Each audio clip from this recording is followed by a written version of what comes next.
Selamat pagi, shalom sekali lagi. Apa kabar semua di sana? Saya harap semua dalam keadaan sihat walafiat.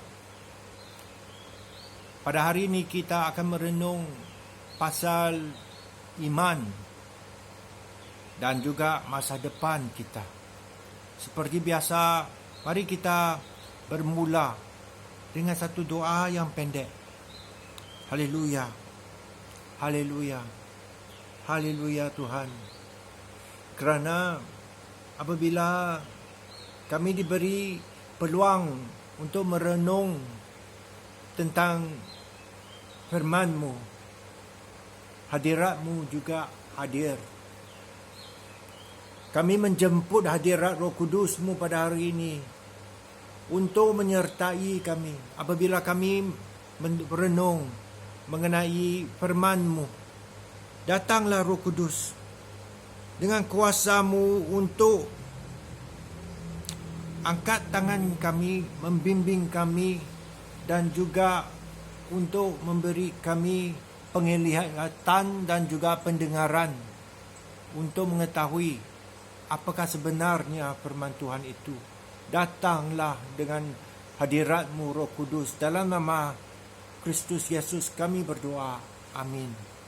Ya, kita akan merenung firman Tuhan yang dipetik daripada buku Ibrani bab 11 ayat 1 yang berbunyi, iman adalah dasar segala sesuatu yang kita harapkan, tetapi buktinya kita tidak dapat lihat.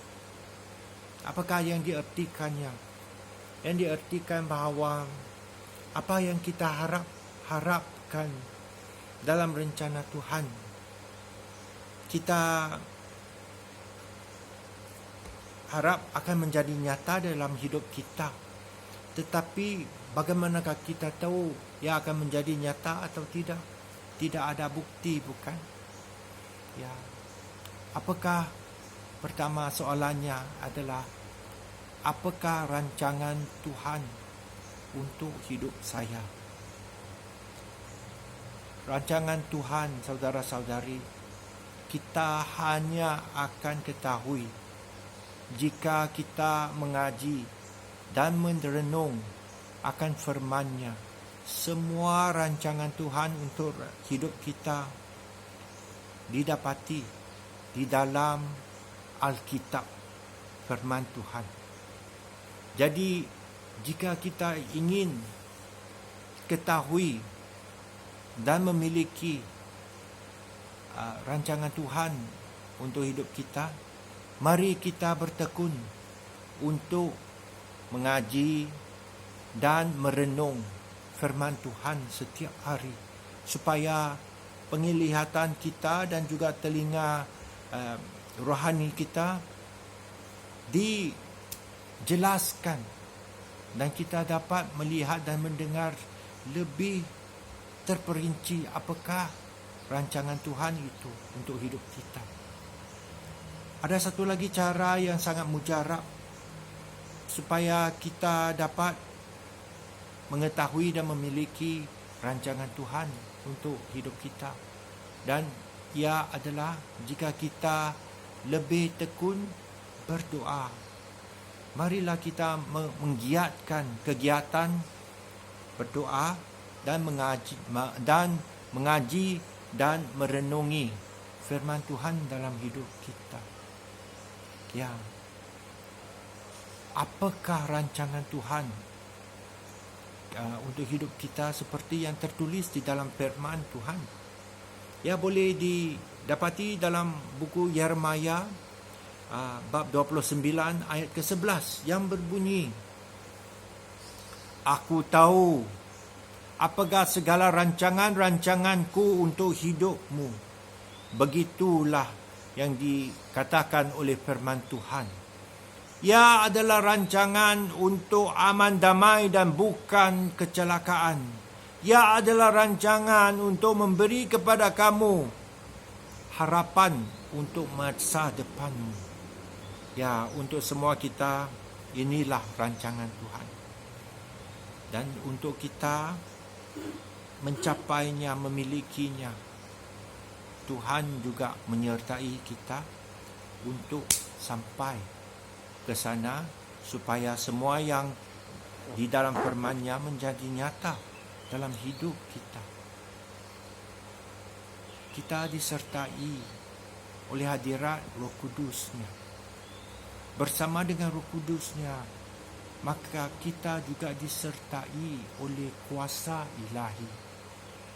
Kita dapat tahu daripada buku Filipi bab 4 ayat ke-13 bahawa dengan kuasa Kristus saya dapat menghadapi segala keadaan. Jadi saudara-saudari, biarpun kita senang susah atau miskin kaya, riang atau muram, semuanya kita dapat hadapi dengan kuasa Kristus, supaya kita tidak terjatuh, terjebak dan tersesat. Tuhan menyertai kita dalam Roh Kudus-Nya. Marilah kita berusaha dalam doa, dalam merenung Alkitab, supaya kita cepat sampai memiliki dan mendapati rancangan Tuhan untuk hidup kita. Amin. Ya, mari kita berdoa untuk diberi fokus dan kekuatan untuk berjalan dengan Kristus Yesus hari ini. Haleluya Tuhan. Haleluya, kerana salib-Mu. Kerana salib-Mu yang membolehkan kami memiliki rancangan Tuhan untuk hidup kami. Kerana salib-Mu yang memberi kami kekuatan untuk berjalan bersama-Mu, Kristus Yesus, ke arah mencapai kehendak Tuhan dalam hidup kami. Terima kasih Tuhan, kerana Engkau adalah Bapa Syurgawi, kami adalah Bapa Syurgawi, dan kami tidak sendirian dalam hidup ini.